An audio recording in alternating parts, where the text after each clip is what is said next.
কি সেই চারটি গুণ?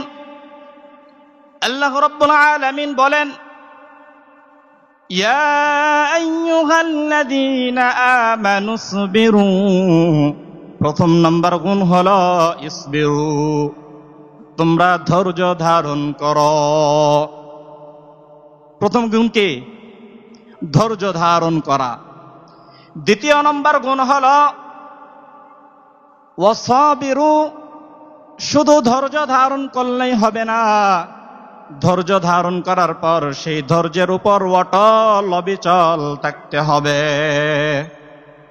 তৃতীয় নম্বর গুণ হলো ওয়ারাবিতু, তোমরা নিজেদের মধ্যে জিহাদের প্রেরণা অন্তর্ভুক্ত করবে। কারণ আরেক হাদিস শরীফের মধ্যে আল্লাহর রাসূল সাল্লাল্লাহু আলাইহি ওয়াসাল্লাম বলেন, যে মুমিনের অন্তরের মধ্যে জিহাদের তামান্না থাকে না, সে কোনোদিন পরিপূর্ণ মুমিন হতে পারে না। মুমিন হতে হলে কিসের প্রেরণা থাকতে হবে? জিহাদের প্রেরণা থাকতে হবে। চতুর্থ নম্বর গুণ আল্লাহ রাব্বুল আলামিন বলেন, ওয়াত্তাকুল্লাহ, তোমরা আমি আল্লাহ রাব্বুল আলামিনকে পরিপূর্ণভাবে ভয় করো। যদি এই চারটি গুণ আমাদের মধ্যে আমরা ধারণ করতে পারি, তাহলে আল্লাহ রাব্বুল আলামিন নিজেই ঘোষণা দিচ্ছেন, তাহলে তোমরা পরিপূর্ণ সফল কাম হয়ে যাইবে।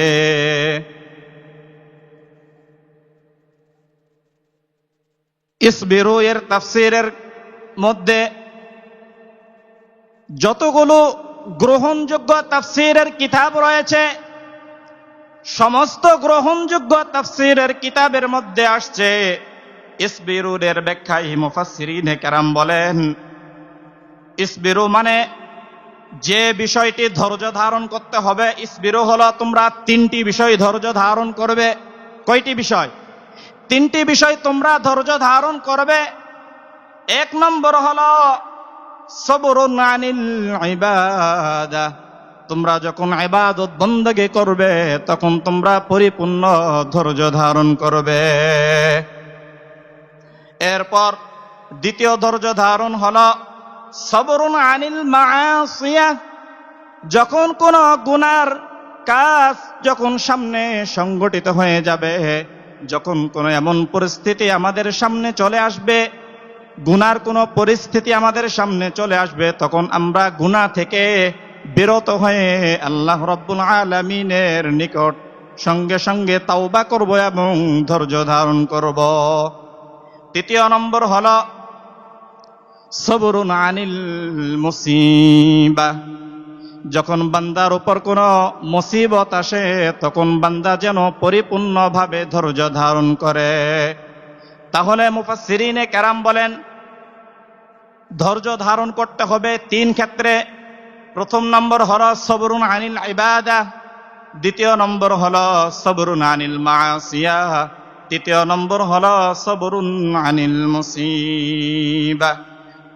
প্রথম নম্বর সবরুন আনিল ইবাদা, এই যে আমরা ইবাদত বন্দেগী করি, সবগুলো ইবাদতের মধ্যে কিন্তু ধৈর্য রয়েছে।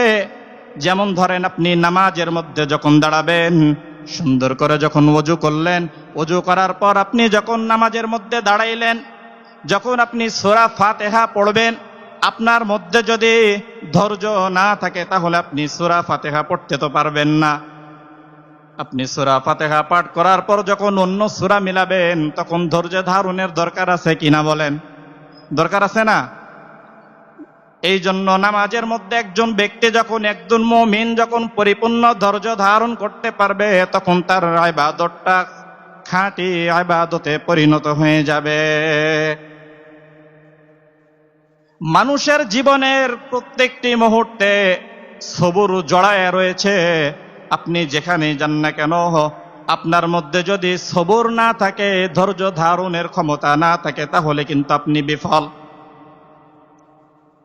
হাদিস শরীফের মধ্যে আসছে, একবার রাসূল করিম সাল্লাল্লাহু আলাইহি ওয়াসাল্লামকে জিজ্ঞাসা করা হলো, হাদিসে জিবরিলের মধ্যে যেই হাদিসটি বুখারী শরীফের মধ্যে রয়েছে, বুখারী শরীফের মধ্যে হাদিসটি রয়েছে, আল্লাহর রাসূল সাল্লাল্লাহু আলাইহি ওয়াসাল্লামকে বলা হলো, মাল ইহসান ইয়া রাসূলুল্লাহ ইয়া হাবিবাল্লাহ, ইহসান কি?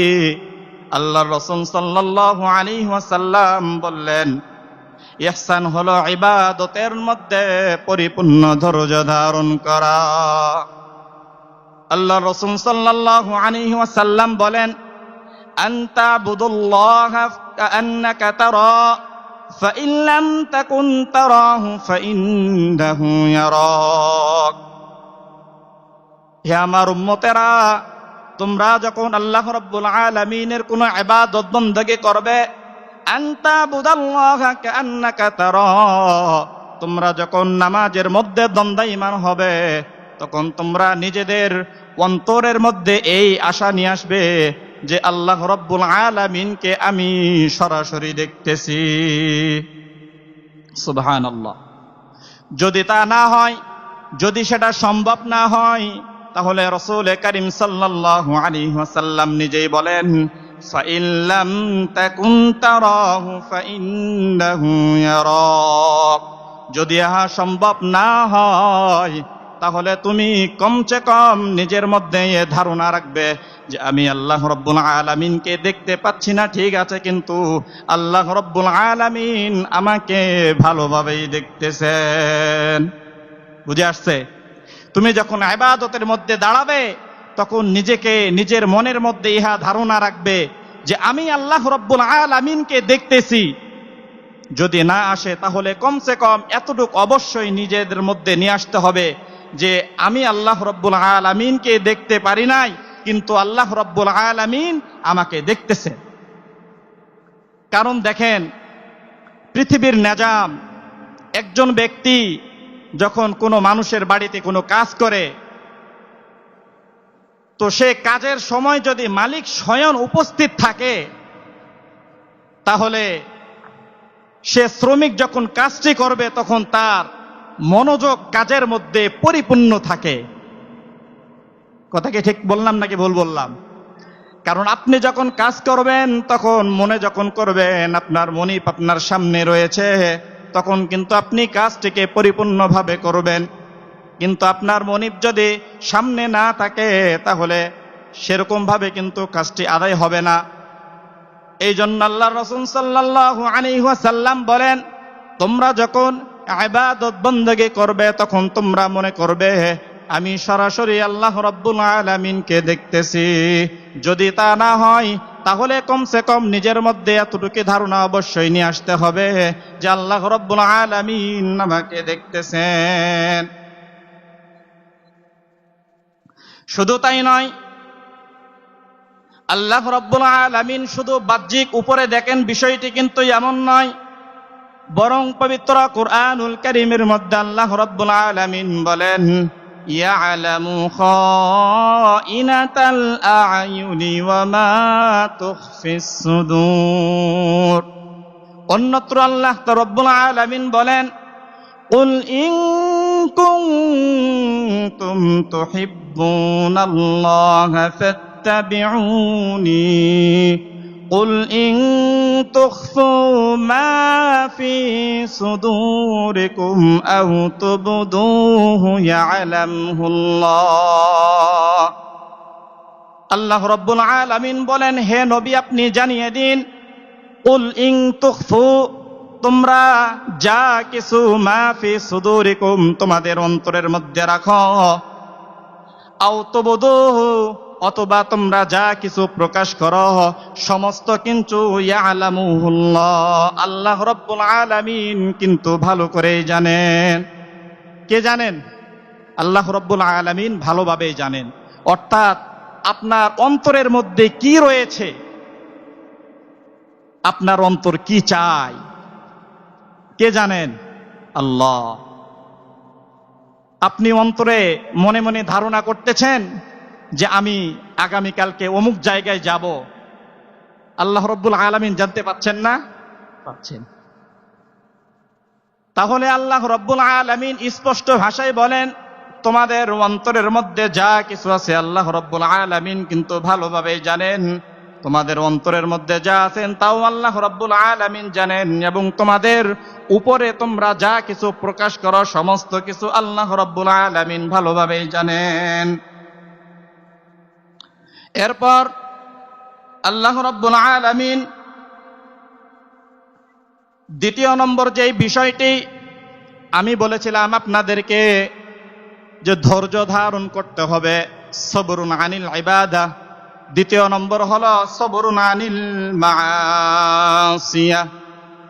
আপনার আমার সামনে যখন কোনো গুনার বিষয় যখন চলে আসবে তখন আপনাকে আমাকে গুনাহ থেকে বেঁচে থাকতে হবে, ধৈর্য ধারণ করতে হবে। অন্তরের মধ্যে যদি এই ভয় চলে আসে যে আমি কিভাবে গুনাহ করব, আল্লাহ রাব্বুল আলামিন তো আমাকে দেখতেছেন, যে আল্লাহ রাব্বুল আলামিন আমাকে দেখতেছেন, সে আল্লাহ রাব্বুল আলামিনের সামনে আমি কিভাবে গুনাহ করব। শুধু তাই নয়, আল্লাহ রাব্বুল আলামিন বলেন কিরামান কাতিবিনা ইয়ালামুনা মা তাফআলুন। অন্যত্র আল্লাহ রাব্বুল আলামিন বলেন মা ইয়ালফিযু মিন কওলিন ইল্লা লাদাইহি রাকীবুন আতীদ। মানুষ যা কিছু উচ্চারণ করে, যা কিছু বলে, যা কিছু করে, একজন বিশ্বস্ত ফেরেশতা কিন্তু সমস্ত কিছু লিপিবদ্ধ করে। কার কথা? আল্লাহ রাব্বুল আলামিনের কথা। শুধু তাই নয়, আল্লাহ রাব্বুল আলামিন বলেন আল-ইয়াওমা নাখতিমু আলা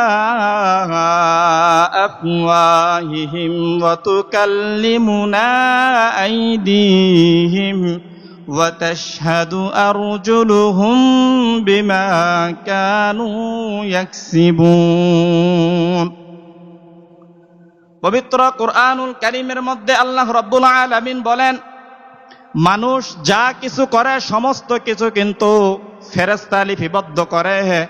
এরপর যখন কিয়ামতের ময়দানে যখন মানুষের সামনে যখন আমলনামা চলে আসবে, আল্লাহ রাব্বুল আলামিন বলবেন ইকরা কিতাবাকা কাফা বিনাফসিকাল ইয়াওমা আলাইকা হাসিবা।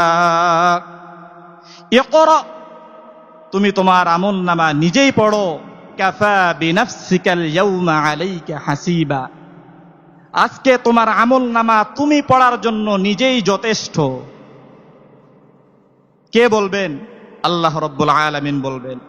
এরপর বান্দা যখন নিজের আমলনামা যখন খুলবেন, আমলনামা যখন পড়ে দেখবেন তখন আশ্চর্য হয়ে যাবে। শুধু আশ্চর্য হয়ে যাবে তাই নয়, সে কিংকর্তব্য বিমূঢ় হয়ে বলবে হায় হায় মা লিহাযাল কিতাব লা ইউগাদিরু সাগীরাতান ওয়ালা কাবীরাতান ইল্লা আহসাহা। কি কিতাব! ছোট বড় যত গুনাহ করেছি একটি গুনাহও বাদ নেই। আল্লাহ, কি কিতাব! যত ছোট গুনাহ হোক না কেন সেই আমল নামার মধ্যে লিপিবদ্ধ থাকবে। মানুষ আশ্চর্য হয়ে যাবে। এরপর আল্লাহ রাব্বুল আলামিন যাকে আমল নামা ডান হাতে দিবেন, ফাআম্মা মান উতিয়া কিতাবাহু বিয়ামিনি ফাসাউফা ইউহাসাবু হিসাবান ইয়াসীরা وَيَنْقَلِبُ إِلَى أَهْلِهِ مَسْرُورًا। যার আমলনামা ডান হাতে দেওয়া হবে সে তো অত্যন্ত আনন্দিত হয়ে যাবে। শুধু তাই নয়, আনন্দিত হওয়ার পর সে নিজের আত্মীয় স্বজনের কাছে যাবে। যাওয়ার পর বলবে দেখো দেখো আমার আমলনামা কত সুন্দর, কত সুন্দর। তার চেহারার মধ্যে পরিপূর্ণ হাস্যোজ্জ্বল অবস্থায় সে থাকবে। কিন্তু দুর্ভাগ্যের বিষয় হলো যার আমলনামা বাঁ হাতে দেওয়া হবে তাকে তার বাঁ হাতের মধ্যে যখন আমলনামা দেওয়া হবে তখন তার আমলনামা মানুষকে দেখাতে চাইবে না, কারণ তার আমল তো ভালো না। সে তখন তার আমলনামা লুকাইতে থাকবে। কি করতে থাকবে? লুকাইতে থাকবে। এরপর মানুষ যখন আমলনামা নিজেদের দেখবে, এক শ্রেণীর মানুষ তখন সঙ্গে সঙ্গে আল্লাহ রাব্বুল আলামিনকে বলে উঠবে, হায় আল্লাহ, এই কোন আমলনামা আপনি আমাকে দিয়েছেন? এই আমলনামা আমরা মানি না। কি বলবেন? এই আমলনামা আমরা মানি না। বান্দা, কেন মানো না? তখন একদল মানুষ বলবে, হায় আল্লাহ, আমরা এই আমলনামা মানি না, বরং যে সমস্ত জিনিসের মাধ্যমে আমরা গুনাহ করেছি তারা নিজে যদি সাক্ষী দেয় তাহলে আমরা মেনে নিব, আর যদি তারা সাক্ষী না দেয় তাহলে আমরা মানতে পারবো না। কে বলবেন? এক শ্রেণীর মানুষ বলবে। তখন আল্লাহ রাব্বুল আলামিন বলবেন, আমি ভালো করে জানি যে তোমরা কিয়ামতের মধ্যে এমন কথা বলবে। তখন সঙ্গে সঙ্গে বলা হবে, আল ইয়াউমা নাখতিমু আলা আফওয়াহিহিম ওয়া তুকাল্লিমুনা আইদিহিম ওয়া তাশহাদু আরজুলুহুম বিমা কানু ইয়াকসিবুন। আমরা গুনাহ কার মাধ্যমে করে থাকি? হাতের মাধ্যমে, পায়ের মাধ্যমে, চোখের মাধ্যমে, কানের মাধ্যমে। কি ঠিক কিনা? তো যে হাতের মাধ্যমে গুনাহ করে থাকি, সেই হাত যদি আপনার আমার বিরুদ্ধে সাক্ষী দেয় তখন কি অবস্থা হবে?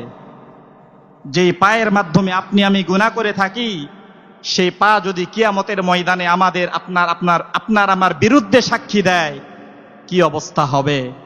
যেই চোখের মাধ্যমে আপনি আমি গুনাহ করে থাকি, সেই চোখ যদি কাল কিয়ামতের দিন সাক্ষী দেয় আপনার আমার অবস্থা কি হবে? আল্লাহ রাব্বুল আলামিন সঙ্গে সঙ্গে সেই বান্দার জবানের মধ্যে মোহর মেরে দিবেন। কি মেরে দিবেন? সিল মোহর মেরে দিবেন। সে তখন আর কথা বলতে পারবে না। সঙ্গে সঙ্গে ওয়া তুকাল্লিমুনা আইদিহিম, আল ইয়াউমা নাখতিমু আলা আফওয়াহিহিম ওয়া তুকাল্লিমুনা আইদিহিম ওয়া তাশহাদু আরজুলুহুম বিমা কানু ইয়াকসিবুন। আল্লাহ রাব্বুল আলামিন বলবেন, বান্দা, আজকে আমি নাখতিমু আলা আফওয়াহিহিম, তোমাদের মুখের মধ্যে মোহর মেরে দিলাম।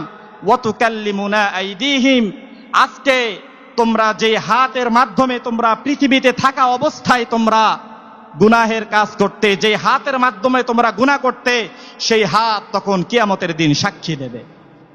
যেই পায়ের মাধ্যমে তোমরা গুনাহ করতে, সেই পা দাঁড়িয়ে যাবে যে আল্লাহ, আপনার এই বান্দা, আমি পা হেঁটে হেঁটে গিয়েছিলাম, অমুক গুনাহ করেছে। শুধু তাই নয়, আল্লাহ রাব্বুল আলামিন বলেন, وَشَهِدَ عَلَيْهِمْ سَمْعُهُمْ وَأَبْصَارُهُمْ وَجُلُودُهُمْ بِمَا كَانُوا يَكْسِبُونَ।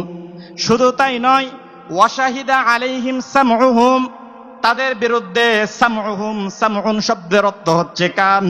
তাদের বিরুদ্ধে কান সাক্ষী দেবে। আল্লাহ, পৃথিবীর মধ্যে থাকা অবস্থায় আপনার বান্দা আমি কানের মাধ্যমে নাপাক নাপাক জিনিস শুনেছে, তারা আমার মাধ্যমে গান শুনেছে, তারা আমার মাধ্যমে বিভিন্ন খারাপ খারাপ কথাবার্তা শুনেছে। শুধু তাই নয়, ওয়া আবসারুহুম, তাদের চক্ষু বলবে, আল্লাহ, পৃথিবীতে থাকা অবস্থায় আমি চোখের মাধ্যমে তোমার এই বান্দা অমুক খারাপ কাজটি দেখেছে, অমুক খারাপ কাজটি দেখেছে। তখন আল্লাহ রাব্বুল আলামিন বলবেন, এরপরে ওয়াজুলুদুহুম, আরেক দল সাক্ষী দিবে, সেটা হচ্ছে চামড়া। কি সাক্ষী দিবে? চামড়া সাক্ষী দিবে। আপনার আমার শরীরের মধ্যে যে চামড়া রয়েছে, যে চামড়ার মধ্যে আমরা কত কিছু, শীতের সময় কত কিছু ব্যবহার করি, কি ব্যবহার করি না? কত কিছুই ব্যবহার করি। কিসের জন্য? নিজের শরীরকে হেফাজত করার জন্য।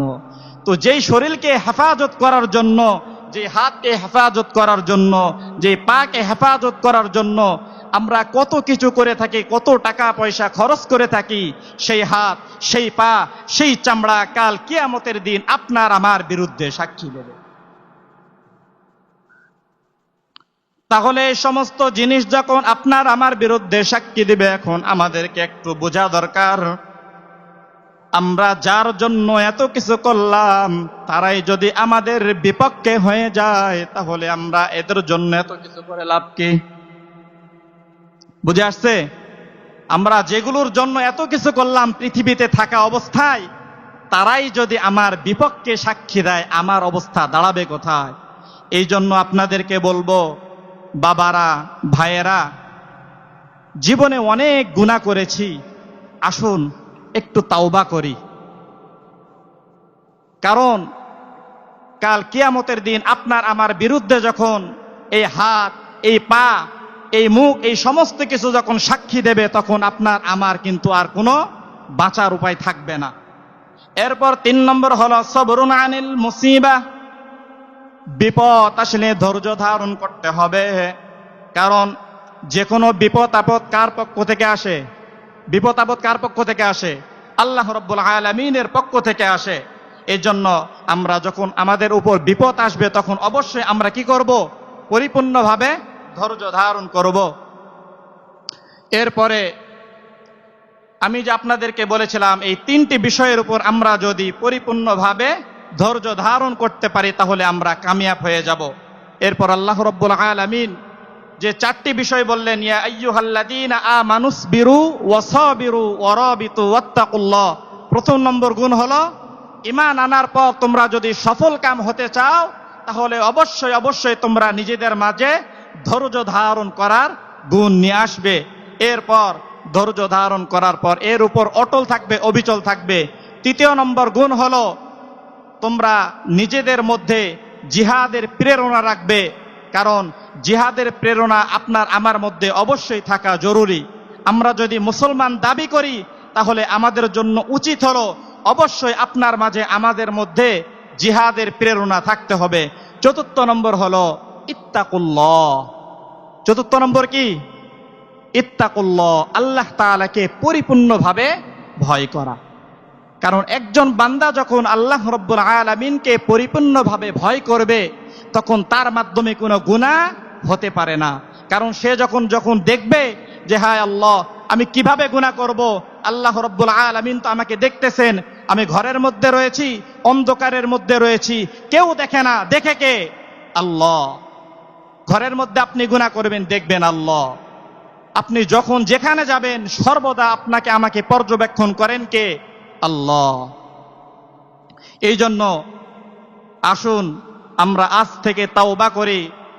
আল্লাহ রাব্বুল আলামিন আমাদের সবাইকে যেন গুনাহ থেকে বেঁচে থাকার মতো তৌফিক দান করেন।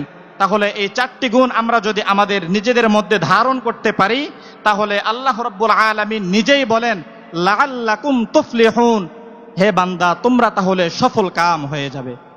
আল্লাহ রাব্বুল আলামিন আমাদের সবাইকে উক্ত গুণগুলো আমাদের সবার মধ্যে নিয়ে আসার মতো তৌফিক দান করুন। আমিন।